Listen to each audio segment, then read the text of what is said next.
Merci.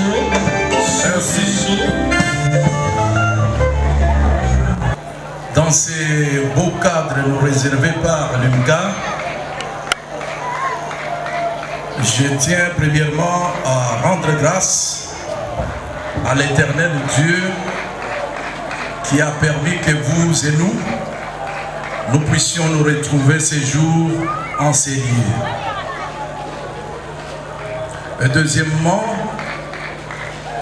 mesdames et messieurs, chers frères et sœurs, je viens ici au nom de l'association pour les droits des enfants et des femmes et à mon nom personnel, vous souhaiter à toutes et à tous une chaleureuse bienvenue à cette manifestation. L'association pour les droits des enfants et des femmes est vraiment ce que dit sa dénomination. C'est notre initiative, une inspiration de Dieu après avoir constaté tout ce que vous connaissez, tout ce que vous voyez avec nous, qu'il y a beaucoup d'enfants laissés pour compte. Il y a beaucoup de femmes qui ne connaissent pas leurs droits et qui sont victimes de beaucoup de maux. Nous avons évolué dans l'action sociale, dans l'assistance sociale, pendant beaucoup d'années dans l'anonymat et de manière la plus officieuse. Mais parce qu'il fallait officialiser les actions, faire en sorte que les uns et les autres s'associent à nous pour que nous puissions rendre plus efficace ce que nous pensions petit, afin que ça devienne grand et faire impliquer ou faire participer beaucoup de gens tels que nous les vivons avec vous aujourd'hui. C'est depuis 2007 que l'Association pour les droits des enfants et des femmes a été reconnue officiellement, ou mieux dire, a obtenu sa personnalité juridique. Pour ne pas abuser de votre temps, principalement l'Association pour les droits des enfants et des femmes est née pour encadrer les enfants de toutes catégories dans tous les domaines comme l'éducation, l'alimentation, la scolarisation, les logements et bien d'autres. L'Association pour les droits des enfants et des femmes se veut un cadre d'accompagnement de femmes de manière générale, mais plus particulièrement des femmes qui souffrent, des femmes victimes.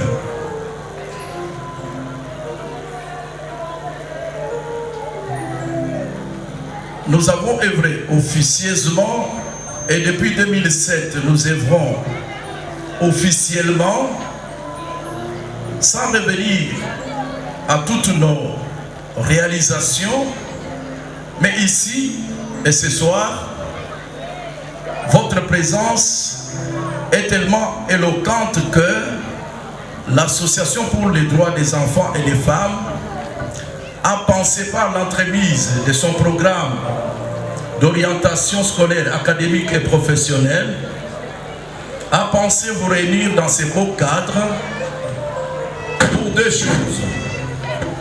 Premièrement, célébrer avec nos chers lauréats qui sont devant moi,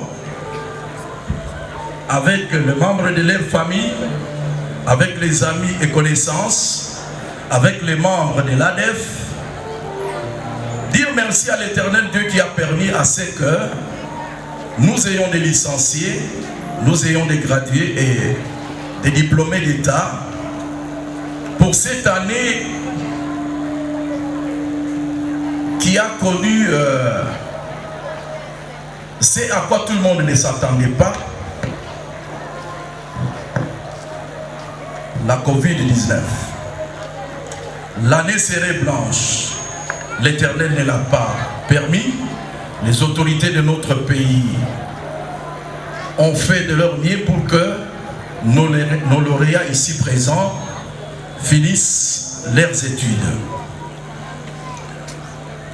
Deuxièmement, nous sommes avec vous ici, non seulement pour ces lauréats, mais aussi pour vous présenter, non l'ADEF qui est une vieille association, mais surtout vous présenter le programme d'orientation scolaire, académique et professionnelle. Parce qu'il s'agit des PROSAP, parce qu'il s'agit des lauréats, que nous nous sommes réunis ici, vous et moi. Alors je vous dis grandement merci en vous invitant à la grande réjouissance, à la participation active dans la suite de ces programmes et je vous remercie. On va acclamer. Rendement. Je crois que j'ai été invité pour intervenir afin de pouvoir aider certains jeunes à pouvoir trouver une orientation par rapport à moi. Déjà, il faut savoir que je suis ingénieur de formation, je suis ingénieur informaticien, je suis consultant. Mais depuis un certain moment, 2019, j'ai dû changer d'orientation pour essayer de trouver dans quel domaine je pouvais exceller. Et je vais partager avec vous cette expérience par rapport au programme que ADEF va mettre en place afin d'orienter certains jeunes aujourd'hui en République démocratique du Congo qui sont en perte de modèle. Ça, il faut le dire. Aujourd'hui, nous avons un problème de modèle et de leadership. Vous remarquerez que la plupart des jeunes ont besoin soit de devenir footballeur, soit de ressembler à un musicien. Mais jamais il y a un jeune qui voudra un jour devenir professeur de l'université pour combler les vides qu'il y a à l'université en manque ou en carence de professeurs qui sont bien évidemment en train de vieillir. Et dans ce souci-là, j'ai accepté l'invitation. Je crois que c'est une première fois pour moi de pouvoir me tenir en public. Voilà. Alors, déjà, il faut savoir qu'il y a eu des époques. Il y a eu l'époque industrielle et nous sommes dans l'époque numérique. Il y a des époques dans lesquelles les gens ont eu des compétences qui leur permettaient aujourd'hui soit de devenir ingénieur, mécanicien, technicien, électricien, afin de pouvoir trouver une orientation par rapport au domaine ou par rapport à l'époque où on voit qu'il y avait une évolution de l'industrie. Mais si vous remarquez aujourd'hui, il y a beaucoup plus une évolution dans le secteur du numérique. Et bien évidemment en République démocratique du Congo ou généralement en Afrique, le numérique commence petit à petit à prendre de l'ampleur. Quand je parle de numérique, excusez-moi, je ne parle pas de My God Rêve ou je ne sais pas d'autres choses. Non, je ne parle pas de ça. Pour essayer un peu de dissiper dans vos têtes. Quand on parle de numérique, les gens pensent que le numérique, c'est seulement ça. Non. Le numérique, ça veut dire qu'aujourd'hui, pour devenir millionnaire, c'est très facile. Je vais vous donner un exemple très facile que nous allons développer ensemble. Si vous vendez un produit de 200 $ à 5000 personnes, eh bien vous devenez millionnaire. Si vous devez vendre un produit à 17 $ le mois, à 5000 personnes pendant 12 mois, et bien vous devenez millionnaire. Et pourtant c'est très simple. Hein? Bon, je ne dis pas que je suis millionnaire, c'est vrai que je suis en devenir, je serai peut-être millionnaire dans 2 jours, mais je suis dans cette voie-là. Pourquoi? Parce qu'à un certain moment, j'ai dû, merci, ne soyez pas complexés, parce que je ne voudrais pas que vous puissiez créer des barrières devant vous, mais dites tout simplement que c'est possible que vous le devenez, et je vais vous expliquer comment vous allez le faire. En 2019, je rentre de Lubumbashi, je suis consultant dans une des mining, mais à un certain moment, je n'avais plus cette envie-là de pouvoir travailler pour les gens. Parce que j'avais l'impression que les conditions qu'on me mettait, la pression que je devais subir pour produire des performances ou de rendement, commençaient à un certain moment à affecter ma psychologie. Or, je devais être stablement psychologique et puis émotionnellement stable. Ce qui a fait qu'en retour de Kinshasa, j'étais obligé de me réencadrer, essayer de trouver est-ce que avec cette évolution, est-ce que je peux trouver une orientation? Eh bien, il y a orientation derrière moi et il y a professionnel. Alors, j'ai trouvé une orientation, je me suis dit, bon, ça va, je vais m'orienter dans le secteur du numérique. Mais la première des choses que j'ai eu à faire, c'est la formation. La première des choses qu'on doit faire, c'est de se former. La première chose que j'ai appris à l'université, c'est que la connaissance et le savoir et la connaissance, c'est dans la documentation. Après s'être documenté, ça veut dire que vous avez suivi une orientation dans laquelle vous avez eu un cursus scolaire, universitaire, et après vous devrez devenir un professionnel dans un secteur. Dès la minute où vous finissez de vous former, vous devrez mettre en pratique ce que vous apprenez. La plupart du temps, quand on se forme, on est bloqué parce qu'après sa formation, on espère trouver un travail ou fournir un stage. Et pourtant, on peut facilement, dès la formation qu'on a eue, s'orienter et soit devenir consultant, soit devenir chef d'entreprise. Ne pensez pas que devenir chef d'entreprise, c'est un travail qui va aujourd'hui ou demain. Non, c'est un travail de la même façon que vous avez pris 5 ans pour devenir licencié ou 3 ans pour devenir gradué. C'est la même façon que vous devez donner du temps parce que réussir ou faire quelque chose ou entreprendre, ça demande un processus. J'ai commencé l'école maternelle, j'ai appris le ABC, je suis allée à l'école primaire, j'ai appris à écrire, je suis allée à l'université, j'ai appris à raisonner. À l'université, on apprend à raisonner dans un secteur donné. Un ingénieur réfléchit aux solutions. Un médecin réfléchit à la santé. Qu'est-ce qu'il faudra que je fasse? Il devient une personne qui réfléchit pour trouver les solutions dans une société donnée. Et je vous ai dit qu'il y avait une ère industrielle. Cette ère a permis à ce que les entreprises, les industries, les usines puissent monter. Mais aujourd'hui, nous sommes dans une ère numérique où vous voyez beaucoup de gens sont recadrés professionnellement. Parce que si vous étiez mécanicien, sachez qu'aujourd'hui, ce sont les robots qui ont remplacé les mécaniciens. Du coup, si vous êtes mécanicien, eh bien, en Afrique encore, vous avez le temps de profiter. Mais si la numérisation venait en République démocratique du Congo, alors sur le mécanicien que vous êtes, vous devrez ajouter des outils d'informatique pour pouvoir vous adapter aux changements. Aujourd'hui, beaucoup de gens continuent à faire la géographie, l'histoire à l'université. Mais pour finir, qui?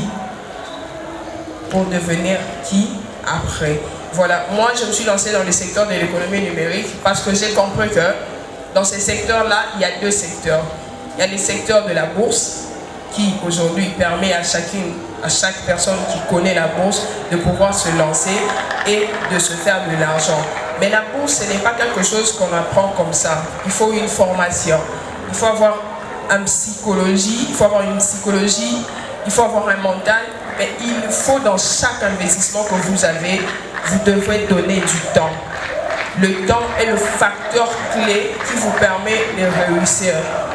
Un programme suivi d'une orientation est toujours déterminé par un temps. Ça peut partir de 3 mois, de 6 mois, de 5, de 1 année. Tout dépend de ce que vous donnez pour apprendre. Alors, sans beaucoup plus prendre de temps, vu que le programme a été un peu accéléré et décalé, j'ai des programmes et des rendez-vous, je vais dire l'essentiel. Quel est l'essentiel? Vous savez que rien qu'avec votre téléphone aujourd'hui, vous pouvez vous faire de l'argent. Mais dans la plupart des cas, je remarque que les jeunes sont beaucoup plus sur les réseaux sociaux, Facebook, WhatsApp. C'est vrai, c'est bien pour se divertir. Mais c'est encore mieux pour faire de l'argent. Si vous êtes une femme et que vous savez faire du make-up, qu'est-ce que vous devrez faire? Commencez par vos amis. Commencez par maquiller chacune de vos amies chaque jour en leur demandant de publier vos maquillages sur leur statut, sur leur Facebook. Ça veut dire que chaque personne trouvera un modèle qui convient à son visage afin de pouvoir s'orienter vers vous. Vous venez de faire du marketing sur les réseaux sociaux envers votre personne. Et chaque personne qui va voir l'image va se dire « Oh, qui t'a fait ça ?» Et toutes les personnes vont orienter les gens vers vous. Et c'est comme ça que vous allez dire « Bon, aujourd'hui, beaucoup de gens font les make-up à $5. Ben moi, je vais casser le prix. Je fais ça à 2000, à 2500. » Et je vous dis, beaucoup de gens vont venir vers vous. Et surtout si vous savez bien le faire, parce que vous devez prendre le temps d'apprendre. Et après avoir appris, vous devez mettre en exécution ce que vous avez appris. D'un autre côté aussi, il y a des gens qui aujourd'hui se disent, bon, ça va, moi j'ai des projets, mais je n'ai pas de financement. Mais un projet, ça peut trouver un financement rien que par les réseaux sociaux. Et si vous commencez à faire des petites vidéos de vous, en train d'expliquer comment est-ce que vous pouvez arriver à faire telle chose. Aujourd'hui, j'ai vu à la télé un journaliste qui a parlé d'un enfant qui avait un problème de malformation. Il avait besoin de soutien pour l'opération. 2 jours après, il a reçu $11 000 parce que quelqu'un a donné son argent pour pouvoir venir en aide à quelqu'un. De la même façon, quand vous avez un projet bancable, rentable, et bien vous avez un financement. Parce qu'une personne comme moi, si je tombe sur un projet qui est bancable et rentable, et bien je prends le risque de mettre mon argent. Alors, merci, j'aimerais juste que vous sachiez que je suis un jeune comme vous et j'ai voulu que chaque jeune puisse pouvoir trouver un modèle. Pas par moi, mais peut-être par ce que je viens de dire. Que Dieu nous bénisse. Toutes nos félicitations à M. Guy. Vous avez donc la chance d'avoir vos aînés qui sont maintenant dans le monde professionnel, qui peuvent vous aider, comment vous pouvez intégrer dans le monde professionnel. Il m'avait été demandé de parler par rapport au cursus d'un jeune banquier. Je sais qu'ici il y a des lauréats qui sont des D6, qui sont des gradués et certains sont des licenciés. Et si certains sont intéressés à travailler dans le secteur bancaire, la première des choses à expliquer aux jeunes, c'est quoi la banque? Tu veux travailler dans une banque, c'est quoi une banque? Et comment on peut postuler? Parce que nous qui sommes là, on n'avait pas une expérience bien avant d'entrer dans une banque.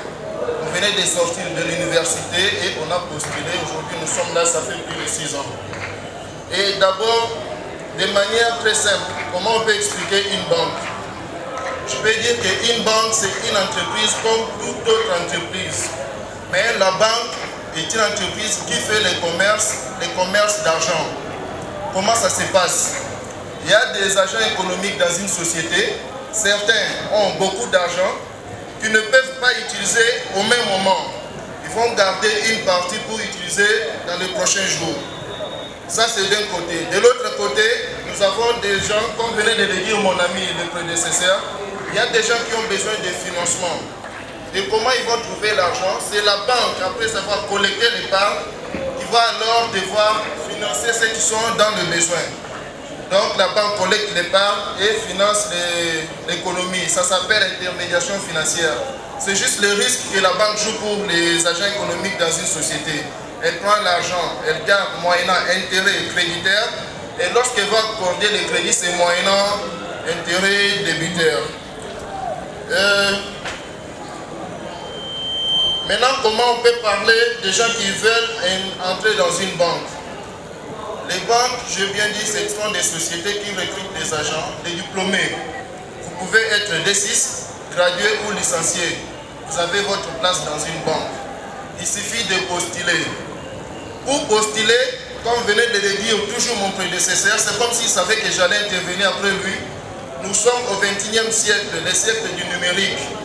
Donc, pour postuler dans une banque, on n'amène pas les papiers comme je suis venu avec mes papiers ici. Ça ne se passe pas comme ça.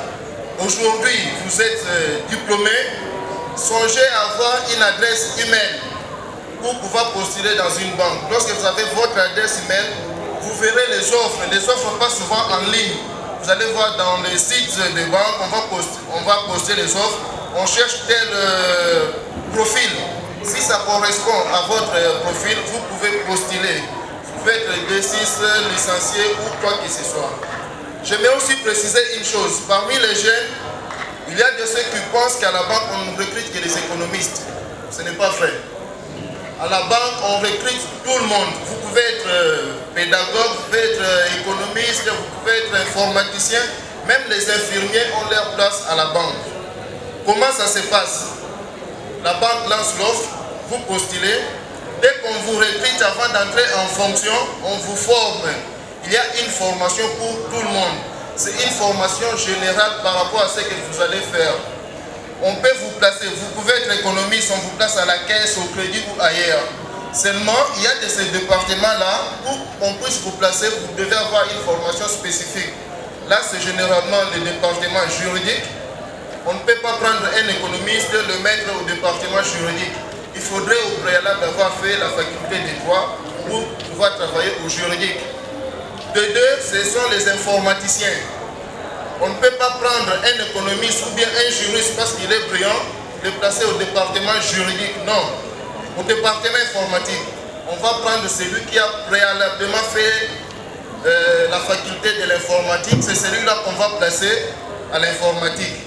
Mais les autres, on peut les placer n'importe où. On peut prendre un économiste, le placer à n'importe quel département. Un informaticien de formation, la banque peut le placer à la caisse. on peut le placer au crédit selon la formation qu'il aura déjà suivie. Donc parmi vous, s'il y a des gens qui veulent faire l'informatique mais qui ont des ambitions de travailler à la banque, votre place est là. S'il y a des gens qui sont des juristes, qui ont fait les sciences politiques et que vous avez des ambitions d'entrer dans la carrière bancaire, votre place est là parce qu'avant d'entrer en fonction, on va pouvoir vous former. C'est un peu ça ce que j'aimerais parler par rapport au recrutement. Je voudrais ajouter une chose. Pour entrer à la banque, il n'est pas nécessaire d'avoir une certaine expérience. Bien sûr, parfois on peut demander aux gens d'avoir une certaine expérience, mais généralement ce sont les jeunes diplômés, les gradués, les licenciés. On vous demande de postuler, vous postulez et puis on vous recrute. Les candidatures spontanées qu'on demande à la banque, les candidats n'ont pas le droit de mettre les postes qu'ils veulent occuper. Parce qu'on voit souvent les gens qui veulent poster à la banque qui disent « Moi, comme je suis juriste, placez-moi au département juridique. Moi, comme je suis informaticien, placez-moi au département informatique. » Non, ça ne se passe pas comme ça. C'est après formation qu'on va pouvoir vous orienter. Après orientation, il y a des gens qui ont été des juristes, mais qui sont des très bons agents de l'économie. Maintenant, j'aimerais parler par rapport à la conception du CV. Lorsque vous devez concevoir votre CV, surtout les jeunes diplômés, évitez de surcharger les CV avec des informations qui ne servent absolument à rien. Je vais donner un exemple par rapport à ce que je connais. Moi-même, je suis économiste de formation. Je prends mon CV. On sait qu'un économiste de formation a eu le cours de comptabilité, le cours d'analyse financière, un cours de économie politique. Je ne peux pas prendre mon CV, mettre les informations qui ne servent à rien. Je suis expert en économie politique, je suis expert en comptabilité. Non. On met ces informations-là lorsqu'on est jeune banquier, seulement si on a suivi une formation spécifique en la matière.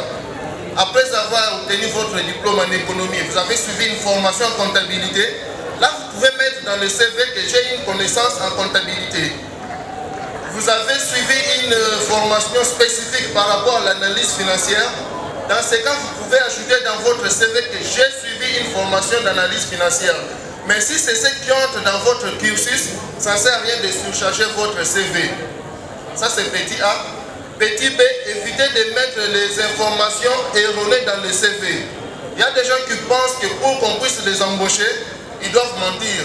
On met les informations infondées. Si seulement si vous avez mis les informations infondées dans votre CV, ça va vous rattraper. Parce que lorsque vous a retenu, vous allez passer à l'interview. L'interview se passe souvent, soit en une seule fois ou bien en deux phases.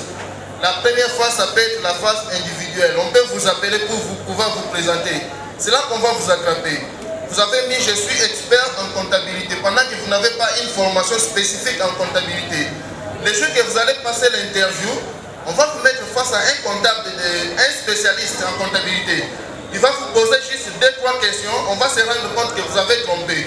Et pourtant, tout le monde sait que lorsqu'on conçoit des CV, vers le bas on écrit « Je jure sur mon honneur que les informations sont correctes ». Mais lorsque vous donnez les informations qui sont incorrectes, on ne va pas vous donner la deuxième occasion. Parce qu'à la banque, on dit souvent, on n'aura pas deux occasions pour présenter la première bonne impression. On la présente une seule fois pour toutes. Donc lorsque vous postulez, présentez-vous tel que vous êtes. Ne cherchez pas à augmenter ou bien vous vendre plus. Non, présentez-vous. On va vous prendre parce qu'on sait que si tu es économiste, tu as telle matière, on va t'ajouter telle matière. Tu es juriste, on te prend, on sait que tu as telle matière, on va ajouter d'autres pour pouvoir travailler. Donc je vais demander aux amis qui veulent postuler dans le secteur bancaire d'éviter d'ajouter des trucs erronés dans le CV. Mettez plutôt les informations fiables et vérifiables.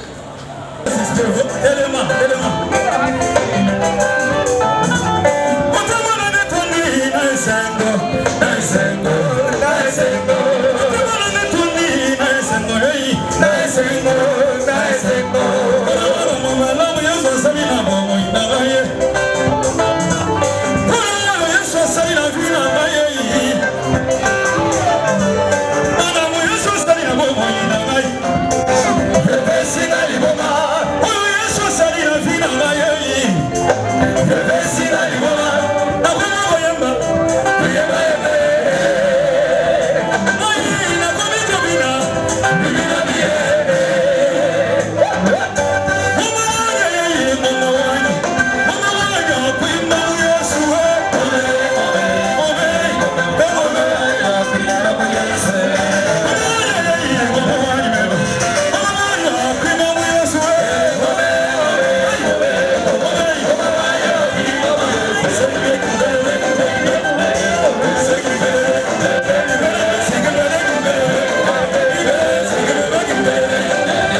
Est-ce que tu remettre à ma pauvre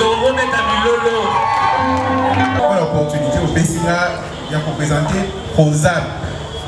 ProZap eza nini? ProZap eza. Mais avant de la présentation du programme, je vais rendre hommage à Batunyo Sobandimi pour se sacrifier pour répondre à l'invitation de Bisso. En tout cas, ils n'ont pas perdu leur temps. Œuvre pour soutenir, c'est quelque chose de très bénéfique pour notre jeunesse. Merci na président ADEF, cadre juridique madame Oyambeli Bisso, ProZap, représenté Bino Sikasikawa. Je devrais bien le faire en français, mais je veux bien le faire en lingala pour que nous soyons sur la Aïba, Nini Toeko Sala, Nini Toeko Luka Awa. ProZap Pango Eza, Nini. Merci. Attention, la BISA a quand même soutenu pour Elo Otolinito Lobela, c'est quelque chose de très important pour notre jeunesse. D'entrée de jeu, sans transformer ces cadres en un cadre politique, nous devons rendre hommage à la chef de l'État, l'excellence Félix Antoine Tshilombo Tshisekedi, où il y a une politique volontariste à l'Ini Hacha, l'homme au centre de l'action et du développement de la RDC.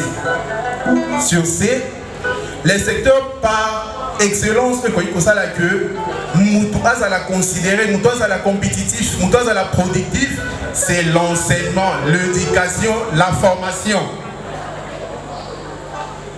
Or, ce qui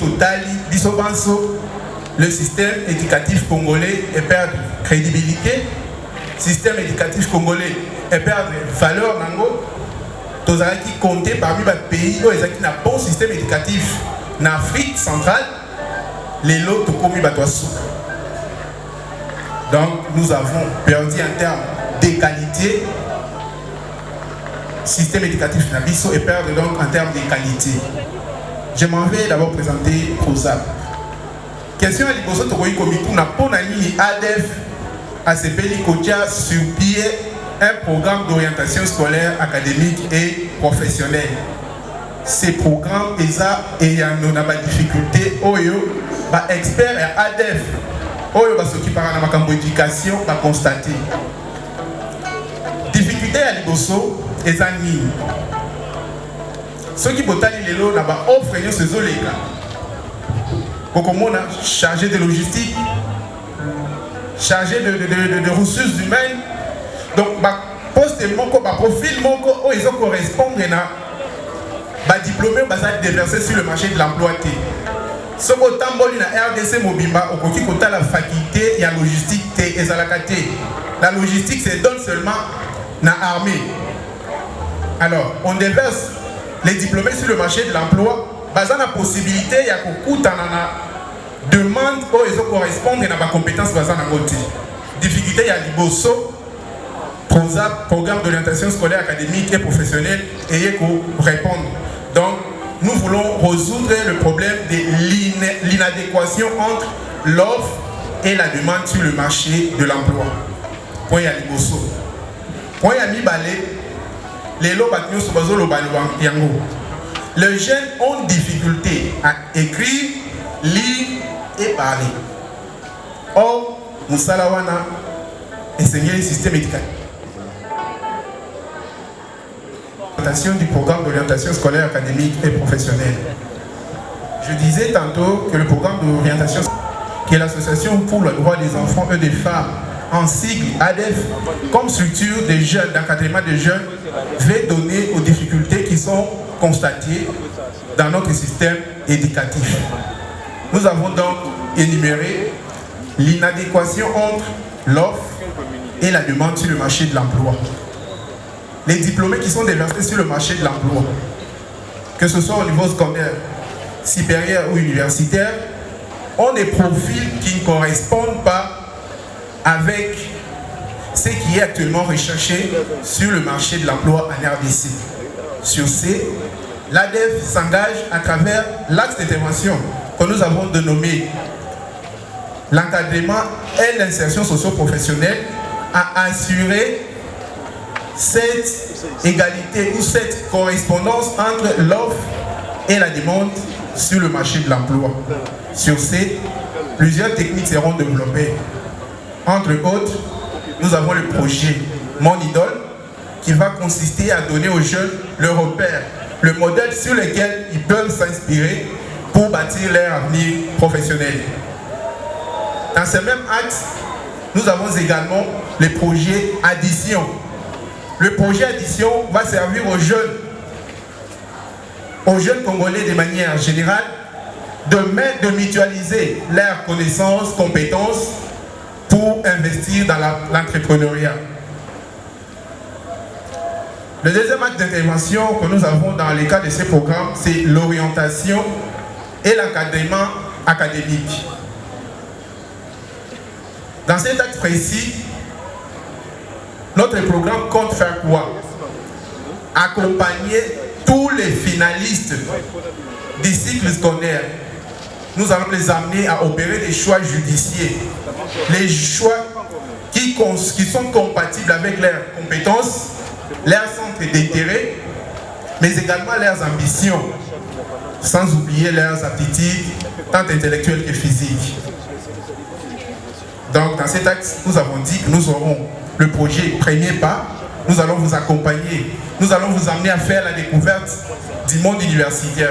Comment ça fonctionne à l'université? Quels sont les critères de délibération qui sont appliqués à l'université? Comment préparer la session à l'université? Comment réussir à l'université? Toutes ces matières seront organisées et mises à votre disposition par le programme d'orientation scolaire, académique et professionnelle qui est préparé par votre structure d'encadrement de jeunes en cycle ADEF. Le dernier axe d'intervention que le programme a développé concernant ces programmes, c'est l'encadrement et l'orientation primaire, au niveau primaire. Là, qu'est-ce que nous allons faire? Je pense que tout le monde sait que l'éducation de base est l'éducation primaire.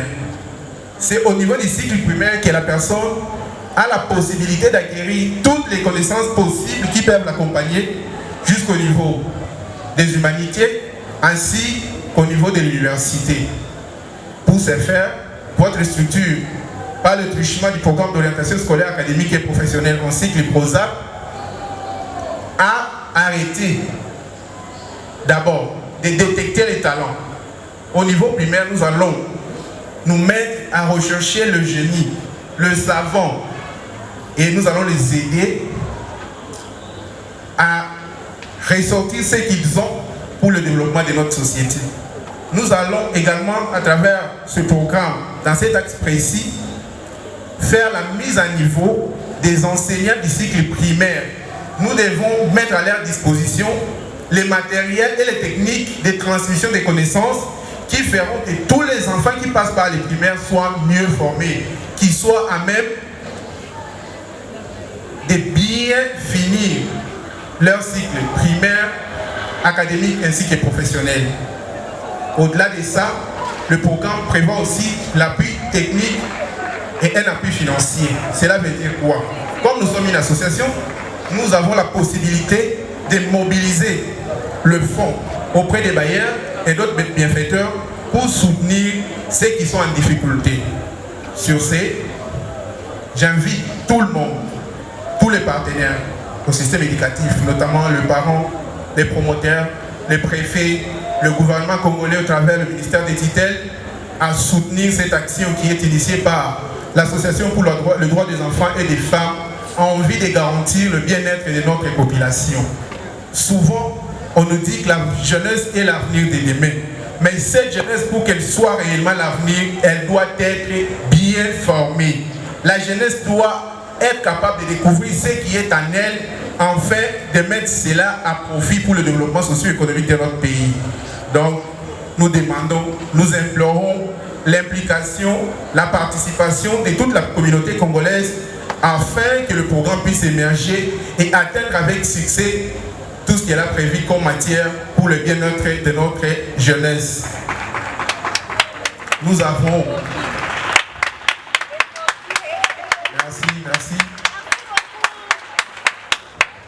Merci beaucoup.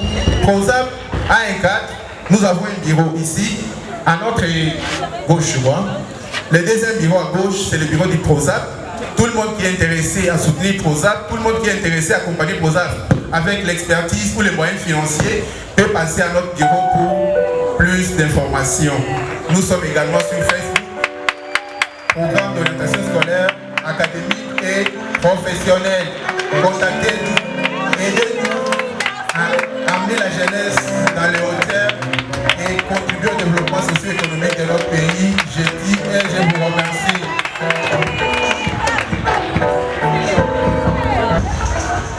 Lauréat au Bazali Awa, diplômé d'État, des gradués et des licenciés, venez nous rejoindre ici. Nous voulons vous bénir tout en vous félicitant. Bon matin et pas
cette année, prions au nom du Seigneur.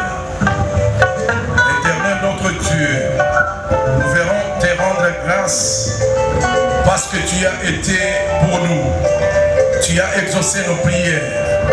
Tu as exaucé les prières des parents et les prières des lauréats ici présents. Nous te bénissons et nous te disons sincèrement merci, car tu es la source de toute intelligence, la source de toute sagesse. Sois loué et sois béni. À cette occasion, nous bénissons tous nos enfants qui ne sont pas ici parce qu'ils ont été empêchés, mais parce que tu les as rendus capables de finir leurs études, de verser encore ta grâce sur eux, afin que les portes s'ouvrent pour ceux qui vont continuer leurs études universitaires et ceux qui ont fini l'université, qui doivent chercher du travail. Que les portes s'ouvrent devant tes Seigneur, afin qu'ils soient bénis, qu'ils soient toujours en bonne santé, que les uns réussissent dans les études, que les autres réussissent aussi dans les domaines professionnels. Que ton nom soit hautement élevé. Merci d'avoir permis cette rencontre. Merci d'avoir été avec nous au début de cette manifestation.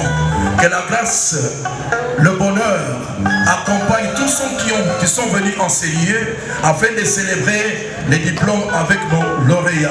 Que ton nom soit hautement béni. Au nom du Seigneur Jésus-Christ, nous te recommandons le programme, le PROSAP, le programme de l'ADEF. Nous te le recommandons, l'Éternel notre Dieu, afin que ce programme aille de succès en succès pour le bien des jeunes Congolais qui doivent participer au développement de notre pays. Sois loué et sois béni, l'Éternel notre Dieu. Au nom du Seigneur Jésus-Christ, nous avons ainsi prié. Amen. Merci à tous et à toutes. Nous finissons avec Maman Berthe. Merci beaucoup.